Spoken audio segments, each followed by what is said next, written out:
which suggests, based on Willie's direct observations and hearing the direct observations of police and fire, the radio transmissions, our radio transmissions with the explosions going off. Is that correct, Willie? That is, did everybody hear? That is correct. The implications are overwhelming.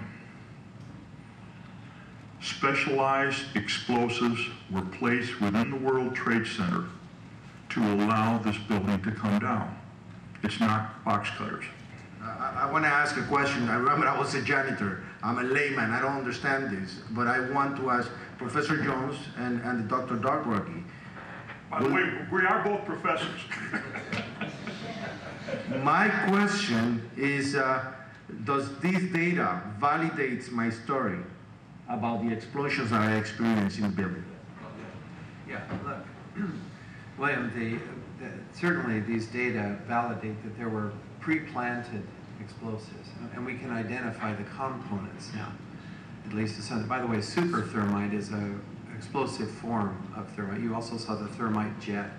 But anyway, so yes, and of course the sulfur is just characteristic. Another lab, WPI, discusses, didn't explain, but they said, look, we observe high temperature corrosion and sulfidation.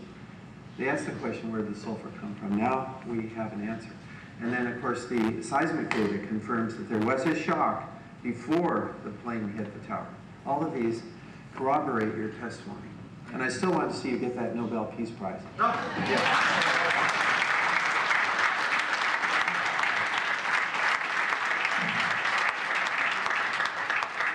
In my research for the Department of the Army, the Department of Defense, I have used thermite explosives.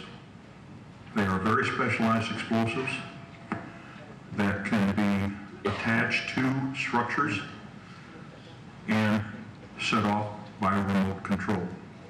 That's specifically what I did do.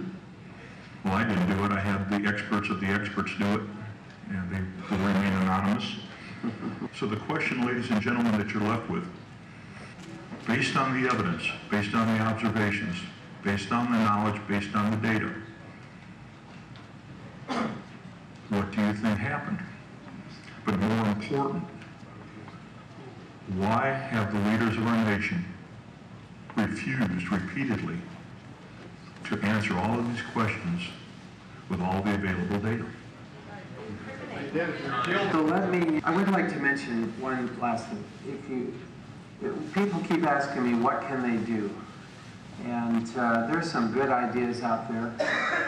No shopping for a whole week, hit them economically. April 15th, go to We Are Not Buying It, Peter Phillips. We are not buying it. Peer-reviewed articles, so talks about cold fusion, I work there. 9/11 Truth and Justice Squads. These go way back. I have a video clip. I'd love to show it, but if you Google on John Gross, an inspector, a person on the NIST committee, being asked a question by these young college students about the molten metal, and his answer is fascinating. Google on that if you would. Return to the United States Constitution, one of my big hopes. Repeal the Bush Doctrine, which is war of aggression. Yes, yes. Thank you. Legal challenges, certainly. FEMA changing, impeachments on the table. Now here I get to the last. Building local infrastructure, shopping at local stores rather than buying at globalized stores. I think this is quite important. A voluntary simplicity in our lives so that we're not under the thumb of these guys. And this is the last thing. I think it's important while we are working for positive change that we prepare for difficulties which will probably lie ahead. To get people to wake up historically takes a famine or at least some kind of recession. I anticipate that, and therefore I'm storing food. You're welcome to share, but I don't have all that much. And water, warm clothing, solar energy. The solar cooker that I invented and developed is in the upper right-hand corner. If you go to profjones.com, you can learn more about the solar cooker, assuming my webmaster student has put it up there already. I hope so, with the links. And that's, if we keep working on these values, folks, fitness, victory gardens, we can get independent of the system and we can succeed together.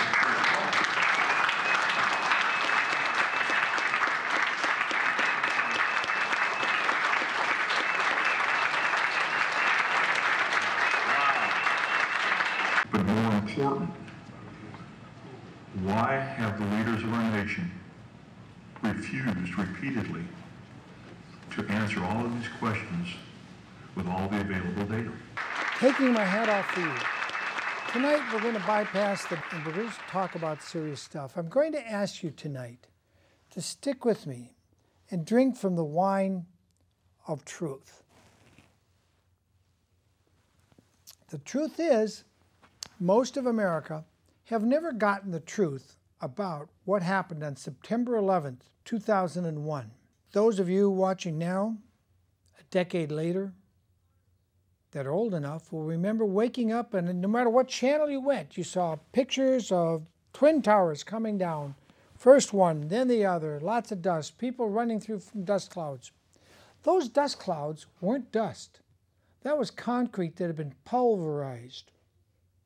What you just saw was Professor Doug and Professor Stephen Jones, Doug Rokke and Stephen Jones, who are experts on 9/11. And Professor Stephen Jones was forced out of his teaching position at a university in Salt Lake City, or just south of Salt Lake City, because the Bush administration threatened to cut off all student loans, federal loans, and to cut off all federal grants to that university. Because what Stephen Jones had done, using Jeanette's sample dust from ground zero, from their apartment that faced right out at the Twin Towers Trade Center complex, that dust he tested, and it came back with the type of chemical signatures, and that's what you saw him holding up on that piece of paper, a chemical signature that said thermite. Only thermite has this chemical signature, high sulfur, and the rest. We're going to run that same thing you just saw at the closing of this show. I want you to save it. I want you to watch it again. These are two professors with no political axe to grind, really. Stephen Jones was just testing the dust. The other guy, Doug, he also did testing. And he was a depleted uranium expert for the Pentagon. He worked, got his paycheck from the big brass at the Pentagon. Until he found out they didn't want him to report on how depleted uranium is going to cause crippled babies in the Middle East for the next several thousand years, how we poisoned the whole Middle East. So they came together at this conference. Now, I've never released this footage before. What's happened is Doug has come under great pressure. Stephen was forced out of his job at that university in Utah. David von Kleist has left the United States of America. And Willie Rodriguez, who should have been on every ABC, Fox News, CNN, ABC, CBS, BBC show, he's become persona non grata. He doesn't exist. Yet he saved people. He had the keys around his neck that could open every single door because he'd fallen and got injured years earlier and had a lawsuit, and he couldn't get out of the well because he didn't have a key, so they had to give him a key. He was cleaning the World Trade Center. In just a minute, we're going to bring you some information from a documentary called Loose Change. Now, there was 3 versions of Loose Change. There was the first version, which I didn't care for, which was kind of college student type thing. Then there was Loose Change, the final edition, and then there was a third edition of Loose Change. The second and the third are really superb because they bring the thoughts and connect the dots and don't waste time running you through the thought process of college students. Corey Rowe and Avery and his other buddy, these three guys put together this amazing film, and they're all young at that time when they created Loose Change. And it was a shocker because it documents that 9/11 could not have been done by airplanes. What you just saw with Doug and Stephen is they documented it scientifically. While in Loose Change, Corey Rowe showed that the planes, number one, were still flying that they claimed had crashed into the building. And besides that, the so-called 19 terrorists with box cutter knives, more than half of them have been found alive. So they couldn't have died on 9/11. On top of all this, there's the 7 World Trade Center building owned by a guy named Silverstein, 47 stories high. This building was not hit by any plane, and if you didn't live in New York City, you wouldn't find out for years. Some of you still don't believe it because you haven't seen it on what I call the propaganda channels, Fox, CNN. I call CNN Communist Negative News. Communist Negative News, CNN, in my opinion, because they're not telling you the truth. I don't care how good looking Anderson Cooper, Pooper Scooper is. He's not telling you the truth. I don't care how hurt Oprah was in her childhood. She's not telling you the truth. Virtually everybody on the mainstream television network and the major newspapers are conditioned to spoon feed you continual propaganda. Hitler had the slogan, if you say a lie over and over enough and you silence all opposition, pretty soon people will believe it. Hitler was right. And that's what's happening in America. So tonight I ask you to drink from the wine of truth with me. Tape this whole show if you want and show it to somebody who's still clueless. The wine of truth is not going to be clear and clean like fresh, cool mountain water.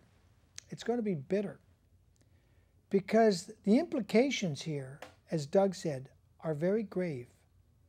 It means virtually everybody you believe in government was lying for you intentionally. But beyond that, the media was in on it.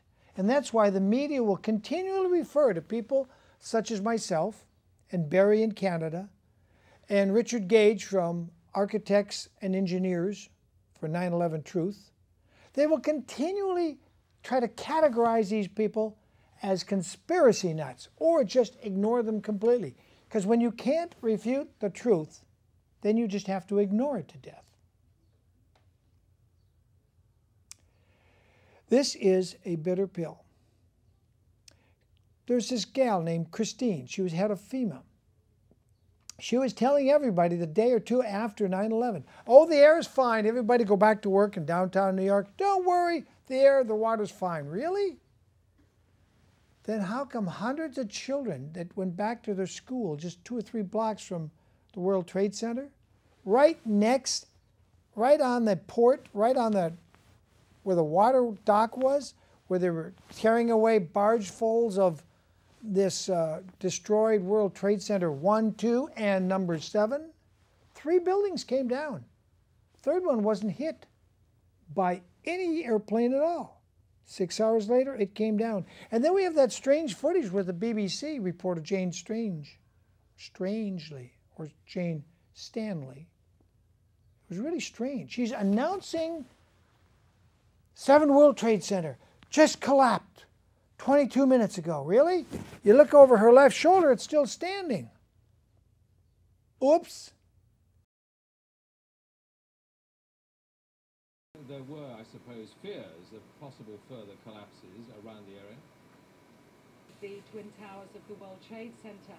But New York, very much a city still in chaos. The phones are not working properly, the subway lines are not working properly. Schools that are being turned into triage centers for emergency treatment, where the famous Statue of Liberty. You look over her left shoulder, it's still standing.